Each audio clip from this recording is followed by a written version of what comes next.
बिस्मिल्लाहिर्रहमानिर्रहीम। अस्सलाम वालेकुम नाज़रीन, आप देख रहे हैं RS न्यूज़ इनसाइट और मैं हूं आपका मेजबान मोहम्मद शब्बीर राजा। किसी ने देखा न देखा, शब्बीर ने तो देखा। आज की वीडियो में हम बात करेंगे ईरान और इसराइल के दरमियान खतरनाक हद तक बढ़ते हुए तसादम पर। एक ऐसा महाज खुल चुका है जो सिर्फ दो ममालिक नहीं बल्कि पूरी दुनिया के अमन के लिए खतरा बनता जा रहा है। क्या यह जंग सिर्फ मिसाइलों की है या इसके पीछे आलमी ताकतों की चालें भी छुपी हुई हैं? आइए जानते हैं वो सब कुछ जो मीडिया आपको नहीं दिखा रहा। नाजरीन, ईरान और इसराइल के दरमियान तनाजा अब दूसरे मरहले में दाखिल हो चुका है। ईरान ने हालिया कार्रवाई में तकरीबन 200 के करीब मिसाइल इसराइल की तरफ फायर किए, जिनमें हाइपर स्विंग मिसाइल भी शामिल हैं। ईरान ने इस ऑपरेशन को वादा सादिक सौम का नाम दिया, जिसमें न सिर्फ इसराइल फौजी हेडक्वार्टर को निशाना बनाया बल्कि दिफाई इमारतों को भी शदीद नुकसान पहुंचा। ताजा इतलात के मुताबिक इसराइल के इन हमलों में ईरान के 2 जनरल्स और 3 एटमी साइंसदान शहीद। अब तक ईरान के 9 एटमी साइंसदान समेत 80 से ज्यादा अफराद शहीद हो चुके हैं। ईरान ने इसराइली जहारियत के जवाब में हाइपर स्विंग समेत कई जदीद मिसाइल दागे। मुतअद्दिद इमारतों को नुकसान पहुंचा है। रात भर इसराइल के मुख्तलिफ शहरों से शहरियों की आवाजें आती रही। ईरानी हमलों में कम अज कम 4 अफराद की हलाकत समेत 63 से ज्यादा जख्मी होने की इतलात आ रही है। इसराइल ने जवाबन ईरानी हदूद में कार्रवाइयों के लिए अपनी फोर्सेस को फ्री हैंड दे दिया है और इसराइली फौज ने अस्फहान की न्यूक्लियर साइट पर हमले का दावा किया है। लेकिन दिलचस्प बात यह है कि इसराइली मीडिया और हुकूमत इस हमले में होने वाले नुकसान को छुपाने में मसरूफ है। अमरीकी सहाफियों को ईरान के हमले की कवरेज से रोका जा रहा है, मगर अमरीकी सफीर खुद सोशल मीडिया पर तस्लीम कर चुके हैं कि गुज़श्ता रात इसराइल के लिए बहुत सख्त थी और उन्हें 5 मरतबा पनाहगाह में छुपना पड़ा।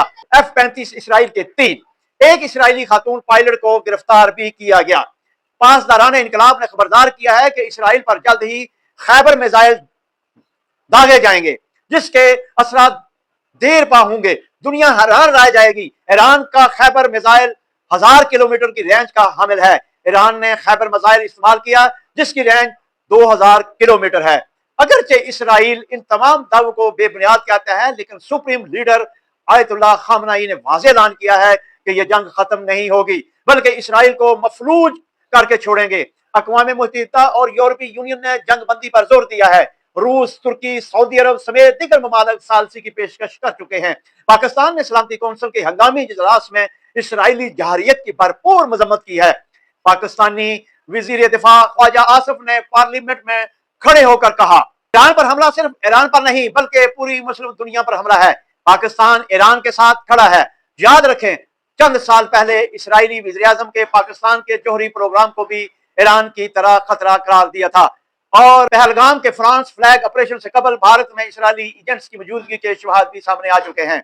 भारत ने पाकिस्तान को ग्रे लिस्ट में धकेलने की FATF इसी तरह की कोशिश की, लेकिन नाकामी का सामना किया। न सिर्फ पाकिस्तान का स्टेटस बरकरार रहा बल्कि 5 में से 3 मॉनिटरिंग पॉइंट्स भी हटाए गए।